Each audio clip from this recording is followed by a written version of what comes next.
क्या हुआ झाऊलाल जी को? वो वो झाऊलाल जी भैया बड़ा मजेदार था।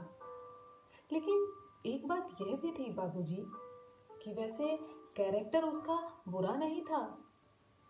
आर्य समाज का बड़ा जोश था उसे। अपना नाम भी उसने झाऊलाल से बदल के सुदेश लाल आर्य रख लिया था। घड़ी साजी करता था। उसकी बीवी भरी जवानी में ही मर गई थी, पर ब्याह नहीं किया। चूंकि स्वामी जी के वेद मंदिर में भी उसने मुझे दो एक बार देखा था, इसलिए मेहतर बन के जब उसके यहाँ कमाने गई तो तुरंत पहचान लिया। मोहना डाकू की बीवी होने की वजह से मेरा बड़ा रौब पड़ता था। यह बात मैंने अक्सर आजमाई थी। मुझसे बड़ी अच्छी तरह से बातें करता था। मैं भी अच्छी तरीके से बातें करती थी। काम के अलावा उसे दो शौक थे। एक तो नित नेम से रायबरेली में बैठकर पेपर बाँचता था या किताबें पढ़ता था, और दूसरे बायोस्कोप देखने का बड़ा शौकीन था। जो भी खेल देखता उसका बखान मुझसे किया करता। वह अपने ज्ञान का रौब मुझ पर जमा देना चाहता था। एक नामी डाकू की बेसहारा पत्नी उसको दिलचस्पी से धीरे धीरे बेहद और बढ़ती चली गई। और मैं आपसे झूठ नहीं बोलूंगी कि मेरे मन में यह स्वार्थ आ गया था कि मर्द को दूर दूर से ललचा रिझा कर दो चार पैसे ज्यादा ही घसीट लूं। आपसे झूठ नहीं बोलती, उस समय मुझे लगता था कि कहाँ से कितना पैसा खींच के आड़े वक्तों के लिए जमा कर लूं। अब चूंकि काम करने लगी थी, इसलिए मुझे पेट पालने की फिक्र तो नहीं थी। फिर भी यह तो था ही कि डाकू की जोरू कब तक खैर मनाएगी। एक न एक दिन उसके आगे बुरा वक्त आने ही वाला है। ये भीतर का डर मुझे पैसों के मामले में बहुत सयाना बना रहा था। मैं आपसे एक बहुत ही स्पष्ट प्रश्न पूछना चाहता हूँ निर्गुनिया जी। पूछें। ऐसे प्रेमियों को आपने अपने आलिंगन चुंबन तो ऐसे लालच में कभी ना कभी दे ही दिए होंगे। ज्यादातर नहीं। हाँ, कभी कभी इन चालों का इस्तेमाल जरूर किया है मैंने। लेकिन जैसी काम वृत्ति आप में रही है, उसे देखते हुए क्या खुद आप अपनी चली हुई चालों में फंस नहीं जाती होंगी? यह बात तो मन की कसौटी बन गई थी बाबूजी। मेरे सामने 56 भोग हैं, जो चाहूं सो चखूं।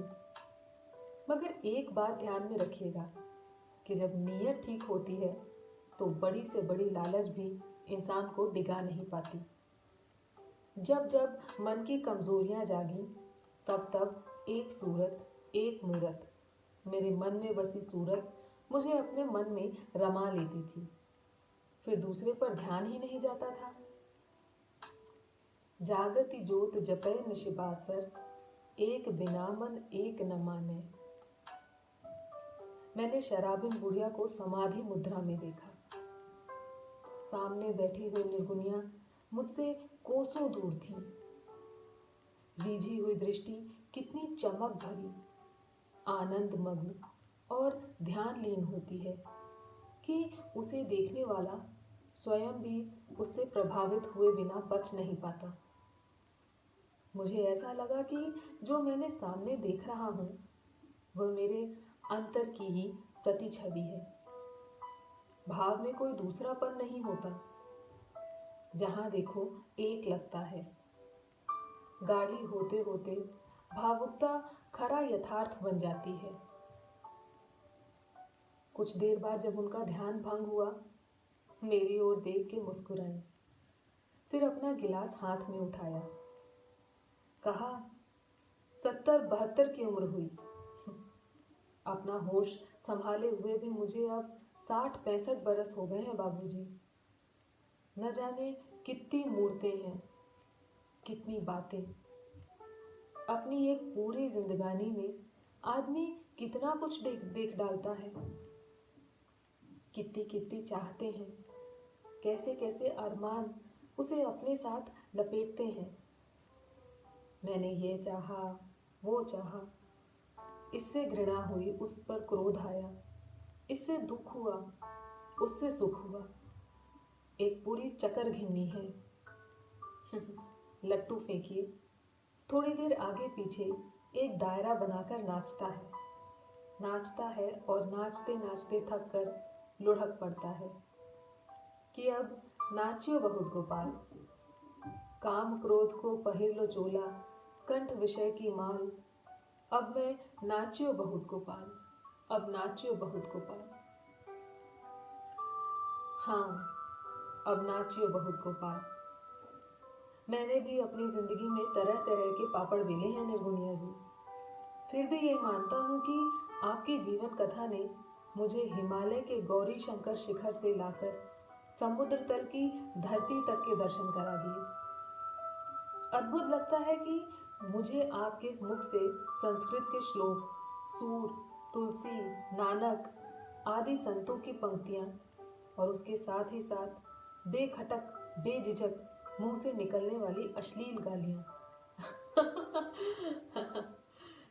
निर्गुनिया जी बड़े जोर से ठहाका मारकर हंस पड़े।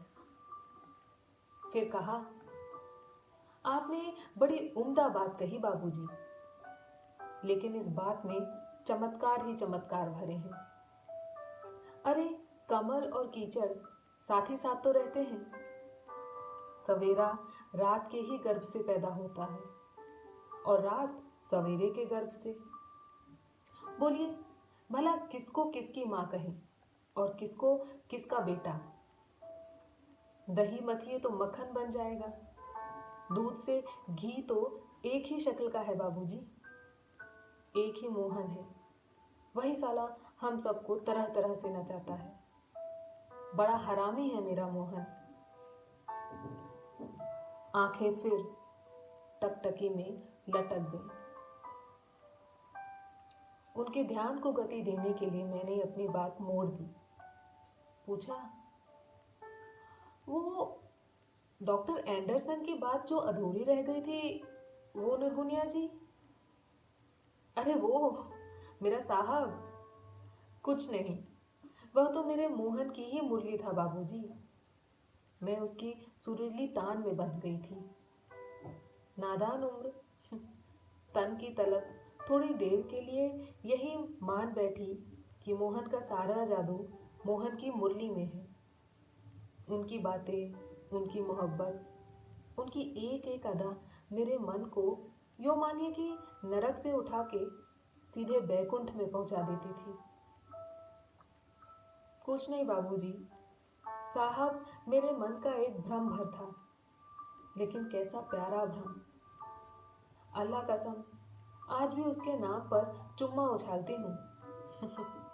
कहकर उन्होंने सचमुच ही चुम्मा उछाल दिया और चुम्मा उछालकर उंगलियां चूम कर हवा में फिर से उछाल दी।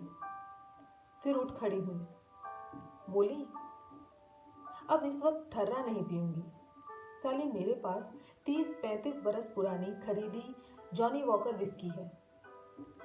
मोहना के मरने के बाद एक बार जी चाहा तो खरीद ली। विलायती माल है, अंग्रेजी जमाने में खरीदी थी। 13 रुपए की बोतल है, अब 300 में भी नसीब नहीं होगी। क्या जमाना आ गया है, आग लगा है। थोड़ी सी आप भी चखेंगे बाबूजी? चख लीजिए। पंडितानी जी को कुछ बड़ा भूला कहे तो आज मेरी खातिर सुन लीजिएगा। आपको मेरी कसम, थोड़ा सा चख लीजिए। थोड़ी देर पहले कि वह ध्यान लीन मोहन मुग्धा योगिनी इस समय अपने स्वर, मुख की भाव भंगिनों और नजरों की रंगीन आब में सर्रापा वैश्या लग रही थी।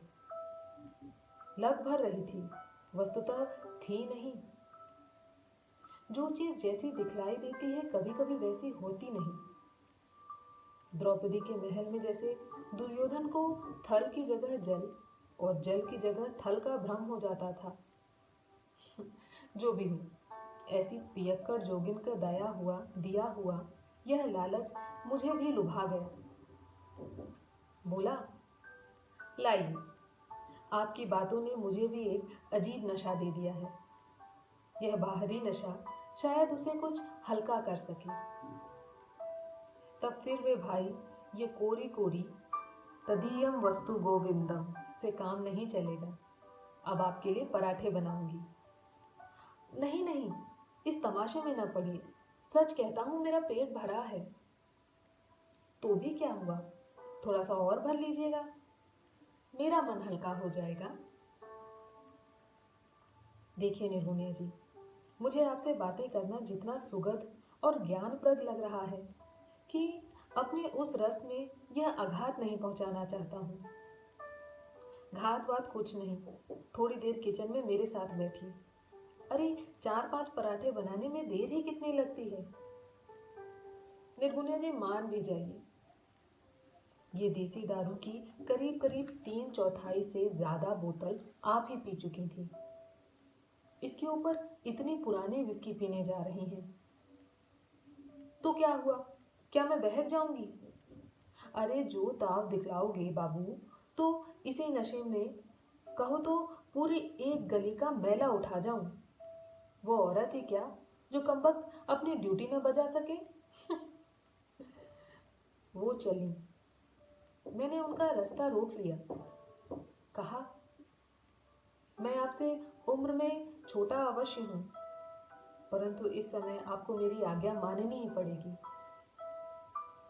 निर्गुणिया जी मुझे देखकर रुक गई और देखने लगी। फिर मुस्कुराकर बोली, उम्र में तो मेरा मोहन भी छोटा ही था, अब तो ध्यान में और भी छोटा हो गया है। पूरा बाल मुकुंदा बन गया है। उसी छोटे से मोहन का हुक्म मानती हूँ। खैर, ये फल खा लीजिए, लेकिन विस्की तो पीनी ही पड़ेगी। आज उस बोतल पर मेरी लहर आ गई है। आपके साथ आज उसकी नथनी उतारूंगी। निर्गुणिया जी हवा के झोंकों की तरह लहराती हुई अपनी अलमारी की तरफ चली। उनकी अलमारी पूरी शराब की दुकान थी, पुरानी से पुरानी और नई से नई बोतलों से भरी हुई थी। मैंने उसे पहचान लिया, वह मोहन लाया था, और उस बोतल की बची हुई विस्की का कुछ हिस्सा उन्होंने उस दिन भी पिया था, जब वह मेरे आगे अपने जीवन का कटु यथार्थ उद्घाटित करते समय मेरे प्रश्नों और खुद अपने से भी मजबूर हो गई थी। मैंने देखा कि उन्होंने उसके बाद वाली अध खाली बोतल को छोड़कर तीसरे नंबर की बोतल उठाई। उसकी सील भी नहीं टूटी थी। मैंने पूछा, आप लाई भी और पी भी नहीं, क्यों? हाँ बाबूजी, बोतल लेके चली तो ऐसा लगा कि हाय, बिना अपने मोहन के विलायत में भला वह स्वाद कहाँ मिलेगा। फिर जाके देसी दारू वाले के यहाँ से 2 बोतलें ठर्रे की खरीद ली और इसे भूल गई। आज सच मानिएगा, आपके बहाने से इसकी याद आ गई। मोहन के साथ न सही, एक देवता के साथ बैठ के इसे पी लूंगी, तो फिर ये आपका प्रसाद बन जाएगी। श्रीमती निर्गुणिया से अपने सुने हुए प्रशंसात्मक शब्द मुझे संकुचित कर गए। देवता शब्द से मेरे दिमाग में निर्गुणिया जी के अमरीकी डॉक्टर एंडरसन जुड़े। वह बोतल की सील और कॉर्क खोलने में लगी। मैंने अपनी बात छेड़ दी।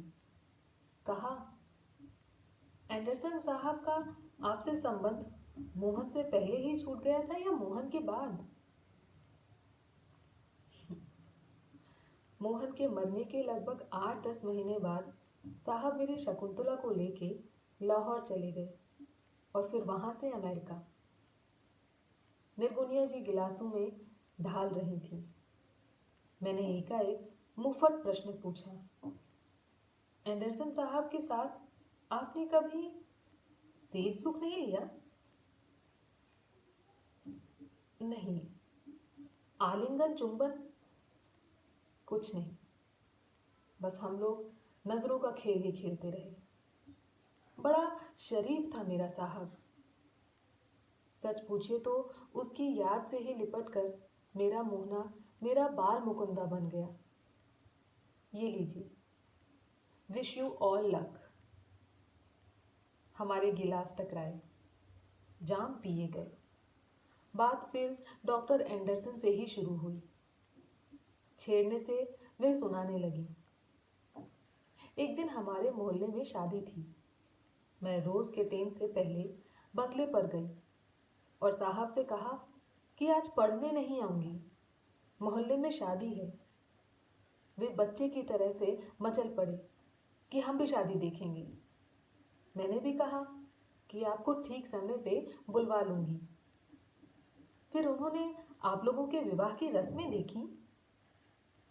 हाँ, वो आए थे। बिल्कुल शंकर पार्वती जैसा ब्याह होता है हमारे यहाँ।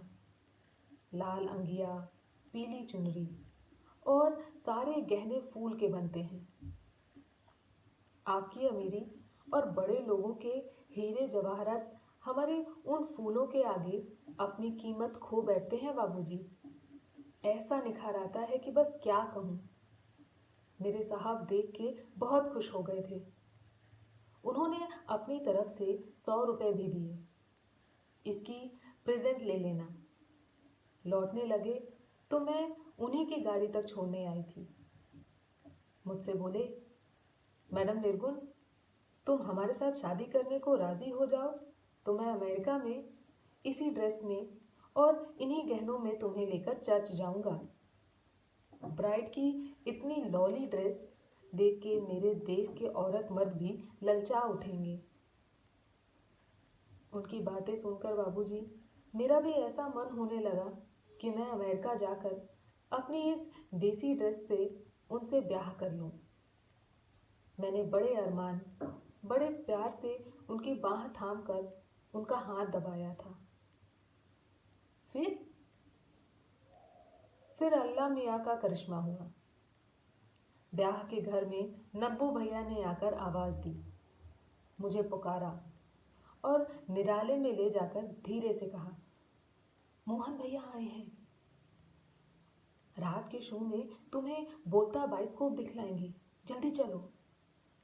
हाय सुनते ही मेरे पाँव में मानो पंख लग गए बाबूजी। फिर कहाँ का ब्याह और कहाँ का भंभड़। मैं शकुंतला को लिए दौड़ी दौड़ी घर आई और अपनी कोठरी में अपनी चारपाई पर बैठे हुए एक काबली वाले पठान को देख के धक्क रह गई। वो हंसा, कहा, जाने मन, पहचाना नहीं मुझे? अरे मैं निहाल हो गई। साल 1.5 साल के बाद उनकी सूरत देखी। मैं कह ही नहीं सकती कि मेरा क्या हाल हो गया था। आप सच्ची मानिएगा बाबूजी, मैंने मोहन को देखा तो मैं सारा जग भूल गई। एंडरसन साहब तक की याद ना आई मुझे। मुझसे बोलो, चच्ची को बुला लो, लौंडिया को संभाल लेगी। बाइस्कोप का टाइम हो चला है। ये साला अंग्रेजी जादू देखने के लिए ही आज अपनी जाने मन और अपनी जान हथेली पर रख के तेरे शहर में आया हूँ। मैंने कहा, क्या पुलिस पीछे है? वो बोले, 5,000 का इनाम है मेरे जाने मन। मुझे पुलिस को पकड़ा दो और 5,000 ले लो। मैं उनसे कस के लिपट गई। कहा, अपशगुन ना बोलो, मैं ऐसे में तुम्हें लेके कहीं नहीं जाऊंगी। वे बोले कि वह जादू का खेल और अपनी जादूगरनी के साथ न देखा तो मोहन सरदार की कमाल ही क्या हुआ। झटपट चच्ची को बुला लो। वहां मेरे आदमी टिकट विकट लेके मेरा इंतजार कर रहे होंगे। फिर आप गई। हाँ बाबूजी, वहां गई और वो अचंभे सा जादू बोलता बाइस्कोप भी देखा। भला सा नाम था उसका, आलम आरा। मैंने कहा, हाँ आलम आरा। मास्टर पृथ्वीराज जी थे उसमें। मिस जुबेदा और जिल्लो भी थी शायद। अरे बड़ी पुरानी बात हो गई, 50 बरस से तो हो ही गई होगी। फिर बाइस्कोप देखकर आप चली आई? हाँ, नहीं, बल्कि यूं कहूं कि बोलता बाइस्कोप देखकर मोहना मुझे एक शानदार होटल में ले गया। 2 दिन उस कमरे से हम लोग निकले ही नहीं। जी भर के खाए पिए, ऐश की। तीसरे दिन सवेरे मुंह अंधेरे ही मोहन ने मुझे जगाया। कहा, जल्दी से तैयार हो जाओ, ठीक 6 बजे अंग्रेजी टेम से हम यहाँ से चल देंगे। कहाँ? मैंने पूछा। मोहना मुस्कुरा के बोला, तुम अपनी जागीर में जो मसीता चचा ने तुम्हें दी है, और मैं अल्लाह मियाँ की जागीर में, ऐसी जगह जहां ब्रिटिश गवर्नमेंट की आंखों में धूल झोंक सकूं। अब कब मिलोगे?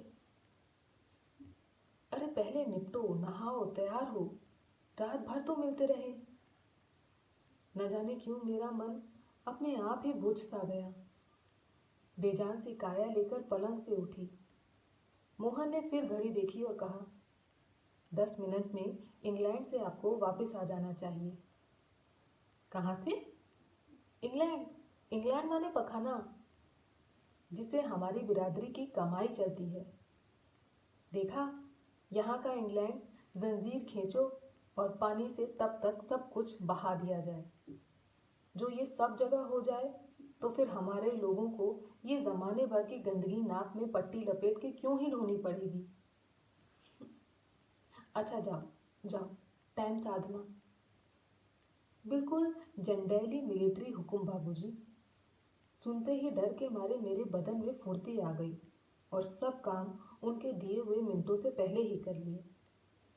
उन्होंने बाहर को शायद पिछले दिन ही ऑर्डर दे दिया था। ठीक 5:30 बजे हमारे वास्ते नाश्ता और चाय लेके आ गया। मैंने टोका, सन 30-31 तक चाय इतनी प्रचलित तो नहीं हुई थी निर्गुनिया जी। ठीक है बाबूजी, पर शहरों में नहीं। पर जो प्रजा अंग्रेजों की खिदमत में रहती थी उसमें तो बहुतों को चाट ही पड़ गई थी। हमारे मोहना तो सिकंदर के क्लब घर से ही चाय पीने लगे थे। अरे हमारी बस्ती में ही कई घरों में रोज चाय बनती थी। अच्छा अच्छा, तो फिर क्या हुआ? क्या होता बाबूजी? बस ये समझ लीजिए कि हम लोगों का वो आखिरी मिलन था, और जाने दोनों के दिल इस बात को महसूस कर रहे थे। चलने से पहले हम एक दूसरे से ऐसे चिपटे जैसे हमारी छातियां ही हमारी जबान बन गई हों। दिल की धड़कनों ने ही एक दूसरे से एक एक धड़कन में करोड़ों करोड़ों बातें कह सुन ली। इतने बरस हो गए, आज भी उस चिपटने की, उस बोसे की गर्मी मुझे बहुत भरी हुई है कि जब चाहती हूँ उसको पल भर में जिंदा कर लेती हूँ। उसी आखिरी आलिंगन की गर्मी के सहारे राम जी की दया से इतने बरस बेदाग कट गए। खैर चलते वक्त मोहना ने मुझसे एक बात कही कि निर्गुनिया, तुमने मेरी जिंदगी में आकर मुझे एक तरह का बड़प्पन दे दिया। वह मेरी बदकिस्मती से इस रूप में फूटा और पनपा। जिंदगी की खैर रही तो 6 महीने का में यह गुनाहों की दुकान समेट गए तेरे और बिटिया के साथ कहीं दूर देश भाग जाऊंगा, चीन में या अरब में। गांजा और अफीम के गैर कानूनी धंधा करते करते अब मेरे बाहर के कुछ लोगों से भी दोस्ती हो गई है। यह सुन के बाबूजी मैं खुशी के मारे उससे चिपट गई। सोचती थी वह दिन जल्दी से जल्दी आ जाए, लेकिन आ न सका। क्यों? क्या कहूँ? बस ये समझ लीजिए कि मेरे मन कुछ और है और करता कुछ और है। खैर मोहना चलते वक्त मुझको काफ़ी रुपया दे गया था। 2000 मेरी बिटिया के लिए, 1000 मेरे कहने से वाल्मीकि मंदिर के लिए भी दे गए थे, और 500 मुझे इस वास्ते दे गए कि 10-20 करके हर महीने गुल्लन चाची को देती रहूं। जिजमाने के काम पर जाने की बात सुन के वे खुश तो बहुत हुए थे, पर फिर कहने लगे कि निर्गुनिया, तेरा काम पे जाना मुझे अच्छा नहीं लगता। चार भले बुरे लोग मिलेंगे। जिस मर्द ने औरों की इज्जत लूटी हो, वह भी अपनी औरत की इज्जत को लूट जाने के खतरे को बर्दाश्त नहीं कर सकता है। मैंने भी कहा, ऐसी ही तू तड़ाक से कहा, देख रे मोहना, तेरे मोह में मैं मेहतरानी तो बन ही गई हूँ, पर रंडी नहीं बनूंगी। रंडी किसी कीमत पर नहीं बनूंगी। मेहतरानी की अपनी मर्जादी होती है बाबूजी। वह ईमानदारी का धंधा करके अपना पेट पालती है। रंडी भड़ुए जैसी कर्मों विचारों वाली लुगाइयों में न अपनी आबरू की वो कीमत नहीं होती जो हमारे मनों में है। हम अपने तन की मालकिन हैं, बिकाऊ या लुटाऊ माल नहीं है। मन का एहसास क्या कुछ कम होता है बाबूजी? नारी का सहज दर्प देखकर मेरा मन कमल सा खिल उठा। भोजन कराते समय माँ, कार्य में मंत्रणा देते समय मंत्री, जीवन गति में साथ देने वाली सखी, सेज पर रंभा जैसी लुभावनी मनमोहनी नारी अपने एक व्यक्तित्व में सिमटकर यही सहज दर्प पाती है। यह दर्प, यह तेज स्वयं अपनी पत्नी से लेकर किसी भी ऐसी ही तेजस्विनी नारी के प्रति मेरा मस्तक श्रद्धा से नत कर देता है। मेरा मन जब इस प्रकार के श्रद्धा विभूति हुआ, तब श्रीमती निर्गुणिया जी बोली, आपको एक घटना सुनाऊं? इस वक्त ध्यान में आ गई तो सुना देती हूँ। मोहन के मरने के बाद मैं ही जेल गई थी। क्यों? अरे वो महात्मा गांधी जी का अछूत आंदोलन चल रहा था ना, तो दक्षिण में किसी मंदिर की बात चली थी।